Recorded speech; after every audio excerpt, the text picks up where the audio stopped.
What was your style of leadership? Meaning, leadership, we talked about it earlier today, is one, hey, you lead by example, right? But that's not enough. Sometimes you lead by example and you're quiet, you're like, you don't say anything. Well, you got to do more than just lead by example. Yeah. You got to get other people to do things they typically wouldn't do on their own. What style of leader were you? Yeah. So if I'm a guy that I'm like, hey man, I don't want to play anymore. I got 2 more years. I want to get my check. I want to go to a different team, get my big contract, and I'm done. How are you talking to me there? How are you enrolling me into me giving my best? Are you asking questions? Are you kicking my ass? Are you taking me out to dinner? Are you telling me come over to the house? What was, obviously from the people that we've spoken, anybody we've talked that's been a teammate, Tom, I've interviewed a lot of people that are athletes. I don't know how many guys that were the GOATs, their teammates, freaking everybody loved them.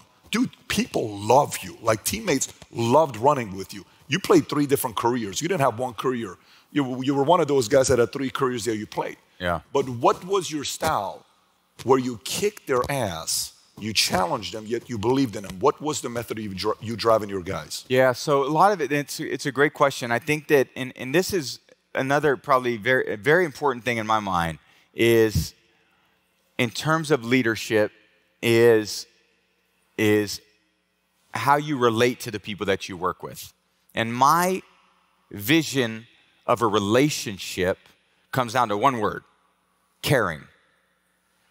Do you care about the other person, and do you collectively care about what you're trying to achieve? The only way people are going to feel that they can trust you is if you care about them. So if you just see them as a transactional relationship, oh, you're just here for this time being, or, well, that's all they're going to give you. But I felt like I need to connect. Especially as I got older, I got to connect with the young players. I need a relationship. I need the ability to relate to them. They need to trust me. I need to trust them. We need to be vulnerable to one another. I need to care for them. So before I could yell at them, which believe me, I yelled at a lot of people. The relationships I had with my teammates, I played with guys from all over the country, every background, every college. And man, I got to be just me. Like, people, you would think, oh man, you're treated a certain way, which yeah, when you outside of a building, people know you, they see you on TV, they treat you a certain way. When you're in the building, man, you're just another guy.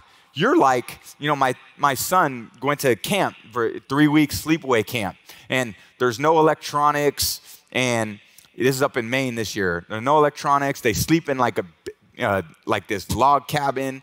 They swim in the lake every morning. They eat in the cafeteria. And I drive away last year, and I'm like, we all need more of that. And then about 5 minutes later, I was like, well, I do live that life. I'm still a football player.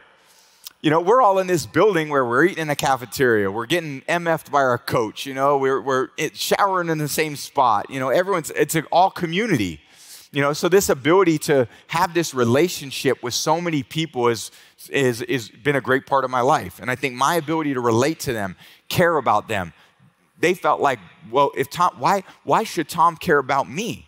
And I'm like, dude, because you're my teammate. Oh, I know, Tom, but you've already won 6 Super Bowls. I'm like, I don't give a like we have this year. This is the year, my first year in Tampa. I don't care what I did. Like I look at those things one day and I'm like, oh, that's great. Someone's going to say it, but this is the moment right now. Let's get to work. Let's get to know who you are. Let's get to know you. Let's make the most out of your career. Like my career is great.